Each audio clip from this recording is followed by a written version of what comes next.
Hey everyone, Mr. Newman here, and today we're going to go over the 4.2 mean value theorem, okay? And so let's just read this and talk about what this means. So we have the mean value theorem states that let f, that's function, be a differentiable on an interval a to b and continuous on a to b. Then there's at least one point c where this is equal to that. So let's rewind and first talk about what does it mean differentiable and continuous. Means differentiable, remember, means you can take the derivative, and continuous means that, remember, the properties of continuity exist, so the limit exists and is equal to the function which also exists. And remember, the shorthand of continuous is, can you draw it without picking up your pencil? Is it connected all the way through from A to B? And differentiable basically means when you take the derivative is the same true, okay? Can you take the derivative for that entire section there? So no cusps and no vertical tangent lines, and it has to be continuous, right? So differentiable and continuous on that. So what does this? What does this mean though? Well, f prime, that's the derivative, right, at a place. And f of b minus f of a over b minus a, that a and b are actually the end points, okay, a and b. In other words, another way of saying that is the instantaneous rate of change is exactly equal to the average rate of change. And remember, we recently did a project where we compared the two, right? And you guys saw how at one point, at a given point, the instantaneous rate of change was a better estimation. Well, this is saying that there's somewhere between these two places where those are the same, if it's true that that interval is differentiable and continuous. Now, we are going to do a Desmos activity, if we haven't yet already, on why this has to be differentiable and continuous for this to be true. We're going to build some intuition about that. But that's one thing you always want to check when you're doing these problems, and then you can find that out. So what does that mean, though? I always like it better visually when we look at a graph of this. If you see here, let's zoom in a little bit on this one, okay? The average rate of change is shown by the secant line, right? This right here is the average rate of change from A to B, or rather, the average rate of change is the slope of that secant line, right? And then the tangent line, that's the instantaneous rate of change. Notice that when you go from this point A to B, there must be somewhere on there where the tangent line has the same slope as the secant line. And sure enough, they have the same slope here because they're parallel. And you can see that visually very well there, okay? So the one thing, though, I want to remind you of is make sure the function is continuous and differentiable, all right, before applying the mean value theorem. So one thing we do here is this says find all values of c guaranteed by the mean value theorem for the functions in the given intervals. So this function here is just x cubed stretched, or rather shrunk vertically, or sorry, shrunk vertically and then translated up one, right? So we know that x cubed, that's a function, that's a function that exists, that is differentiable and continuous. So we're not going to go through all the process of checking all those. We know that it is continuous and differentiable. So we're good to go on with finding the value of c. So this is where we're going to first need to find the average rate of change, okay? The average rate of change. And so the way we do this is, change. There we go. Let me zoom in a little bit so I can write not quite so large. So the way we're going to do this is we're just going to simply plug in these two values, right? And so I'm going to plug them in, and then I'm going to divide by subtracting them, right? 2 minus 0. So I'm going to plug in 2 first. So this is, actually, let's go ahead and, yeah, we'll plug it in like this. So we kind of skip the step of writing it out. So that's plugging in the 2 into the function, right?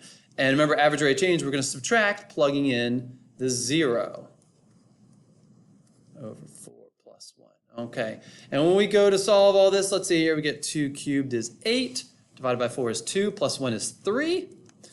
0 cubed is going to be 0, divided by 4 is going to be 0, plus 1 will be 1. So we get 3 minus 1 over 2 minus 0, that's 2 over 2, which is 1. So the slope of the secant line that goes through 0 and then goes through from x is 0 to x is 2, the slope of that is 1, all right? So we want to show there is some value of c where that is true. So let's check that out and test that out here. Well, what is to find the instantaneous rate of change, we're going to need to first take the derivative of the original function. So let's do that. So we get 3, I'm just going to move the 1/4 out in front, so 3/4 x squared. Of course, the derivative of 1 is 0, so we're not going to worry about that. And so we're saying that there's somewhere here that is equal to 1. Well, if there's somewhere equal to 1, let's just set it equal to 1 and solve for it. So x squared equals, multiply by the reciprocal on each side, you get x squared equals 4/3. If you take the square root of both sides, there is a plus and a minus, right? X equals the plus or minus the square root of 4/3, but only one of those is on this interval between 0 and 2. That would be the positive one, right? Between plus or minus. So positive root 4/3 is the solution here. It's the c value. That's going to be c equals the square root of 4/3. That is the value that where the instantaneous rate of change is equal to the average rate of change from 0 to 2. So what I want to do is I want to show you guys visually what this looks like. Okay, so we're going to type this, graph this, f of x equals x cubed over 4. Whoops, sorry. And I'm just going to type that in. So I graph f of x there. Here you go, let's make it a little bit larger. Move my face. Okay, and we want to see from 0 to 2. So the question is f of 0, that's -1. So 0, comma, -1. And 2, f of 2, that's going to be +1. So that's what we calculated, right? And you see the slope here. The slope is going to be 1. So we can type this in. We can say, hey, y equals x minus 1. There's the secant line that goes to those 2 points. Okay? And we're saying that there is a value, there's a place on this curve where this function, the line tangent to this function, it has the same slope as that right there. And we found that to be c equals the square root of 4/3. So let's just plug in f, c, comma, f of c. And I'll show you that is the point that we're claiming has that slope there, right? Well, let's turn this into a line. So we get y minus c equals 1 square. X minus f of c. Oh, I have those switched, don't I? Sorry. You're like, what are you doing, Mr. Newman? X minus c, because c is the x value of our point, right? What's the y value of our point? F of c. And there we go. Is that the tangent line? Sure enough. And it is also the line that is parallel to our function right there. Okay? So that shows you that the square root of 4/3 is the c value between 0 and 2 where that statement is true, where the instantaneous rate of change is equal to the average rate of change. All right? So find all c values guaranteed by the mean value theorem. So there it is right there. Oops. Let's box it. Okay. Let's move on and I'll show you another one. Oh, we've spent a lot of time already. Okay. X cubed minus x. Since it's a polynomial, I know it's continuous and differentiable everywhere. That's what I could have said in the last one too. Let's go ahead and find f of -1. Let's do the other way around. F of 1. Oh, one comment. It doesn't matter which of these you do first as long as the denominator does the same way, right? So just like when you're finding slope, which is what we're doing here, right? We're finding slope. It's okay that, that the 1 comes first as long as the 1 in the denominator comes first. All right, what is f of 1? Well, I'm going to plug in 1 here. 1 cubed minus 1 is 0. Plug in -1. We get -1 minus -1 is also 0. All over 1 minus -1. Guess what? That is 0, right? Because 0 minus 0 is 0. So we're asking, all right, where in this function has instantaneous rate of change of 0? And there might be more than 1. So let's take the derivative. F prime of x equals 3x squared minus 1. So we're setting that equal to 0 because that's the slope we just found. So we get 3x squared equals 1. X squared equals 1/3. And so x is equal to the square root of 1/3. don't forget the plus or minus. Here, the plus or minus is important because it looks like there are two places where this statement is true. Plus and minus square root of 1/3. Okay, so I went ahead and set it up for us. So we see here what we've got is we've got a draggable point, and we've got the secant line here.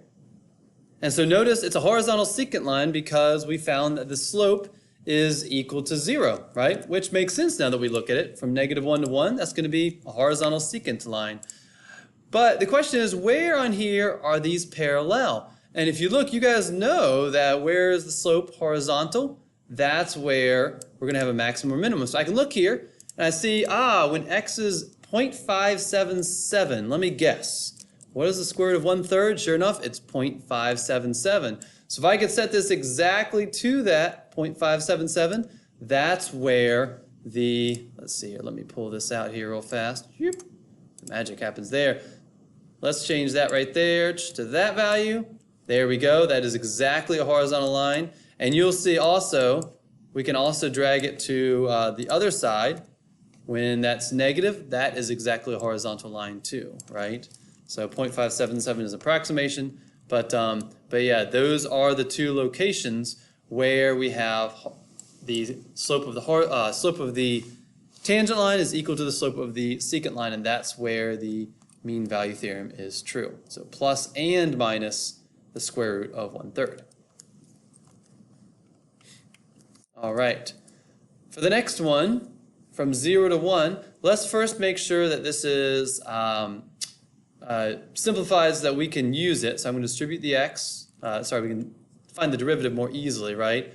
I think that's the easiest way to use it, to take the derivative before we do that. But when we do this, let's also, if you notice, the factored form is actually easier to plug in these values, because if we plug in 0, we're going to get 0 times something, which is 0. We plug in 1, we're going to get 1 minus 1, which is 0. So our secant line, or the slope of our secant line rather, f of 1 minus f of 0 over 1 minus 0, we get 0 minus 0. Because you plug in 1, you get 0, you plug in 0, you get 0. So we have another situation where the secant line, the slope is equal to 0. Let's take the derivative here, and let's see what we get. Well, we get 1 minus 2x. We want to set that equal to 0 to find out where is this function, where does the function have a tangent line that is equal to the slope of the secant line. So 1 equals 2x, so x equals 1/2. Notice there's only one solution to this one. Let me go ahead and rig up the graph here. Actually, I can do this pretty quickly. So I'm going to type in x minus 1. So there's our new function. We also said from 0 to 1, so let me move these points. I'm going to drag this over here so we see, yep, there is almost a horizontal. It's going to be 0, 0, negative 0, sure. And where is this function? Where are these lines parallel? Well, right there at 0.5, like we said, at 1/2, that's where these are going to be equal. And this makes sense because this is a parabola, so those 2 points are going to be, that's going to be halfway between those, but sure enough, the calculus reinforces that, okay? All right. For the next one of the things we need to look at is this right here. This divided by x minus 4, which I forgot to do up here. Remember, this is a polynomial. So because it's a polynomial, it's going to be continuous and differentiable everywhere. However, this is not a polynomial function. This is a rational function, so it has a part of it that is not continuous. It's okay if this interval does not cross that discontinuous part. However, it seems to, because what? When x equals 4, that is a vertical asymptote, right? X equals 4 is a vertical asymptote because the function is not defined at x equals 4. 4 is inside of -1 to 6. So if you went to solve this, you would find that there are no solutions, and you might be pulling your hair out because you can't find them. Well, guess what? There isn't one, okay? And I can show you very briefly why. So if we go x cubed over x minus 4, x cubed over x minus 4, notice that this function is decreasing. Let's see here, from -1 to 6.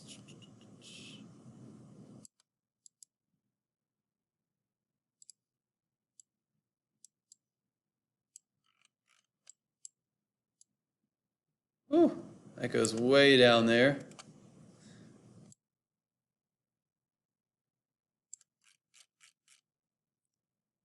I'm going to be a fan of getting this. I did type it in right. X cubed minus x minus 4. Oh, there it is. Aha!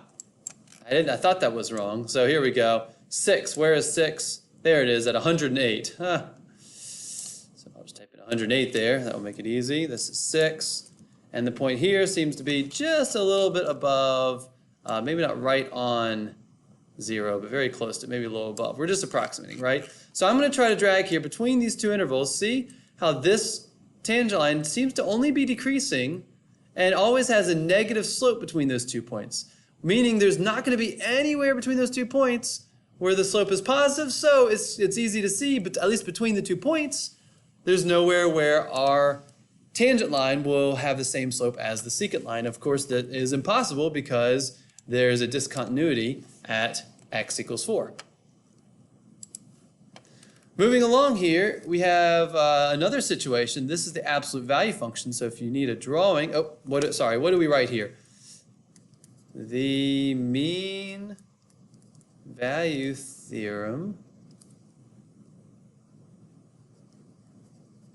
requires that functions are continuous because f of x is discontinuous at x equals 4. There's no c value.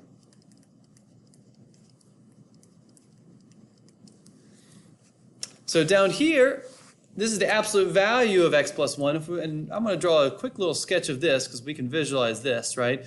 Absolute value function, of course, looks like this, but when we add the plus 1, that's going to shift it left 1.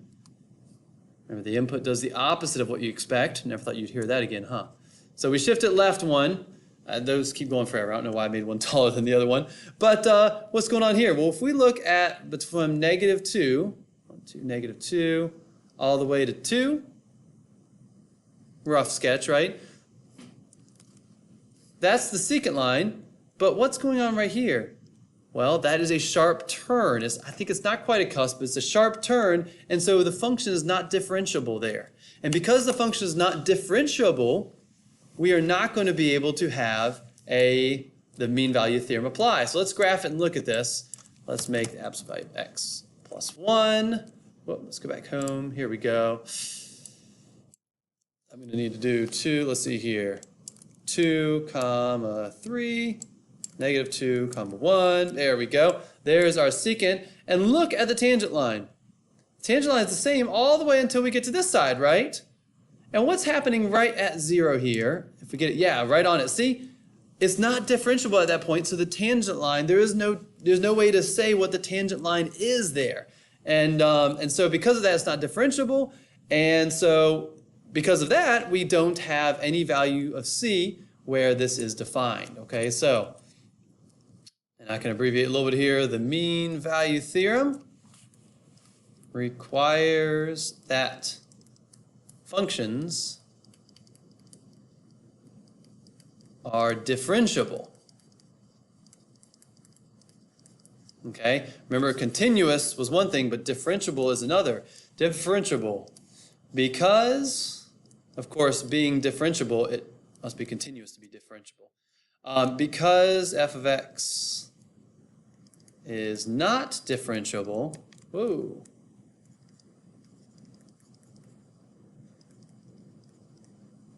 on that interval, right? On the interval, there is no c value. And hopefully you can see, if we chose a different interval, let's say we chose from 2 to 3 or 1 to 2, well, the secant line would always be equal to the tangent line there, which is actually, that would be fine, that would work. But because we cover over that sharp turn there, there is no c value. Thank you guys for watching.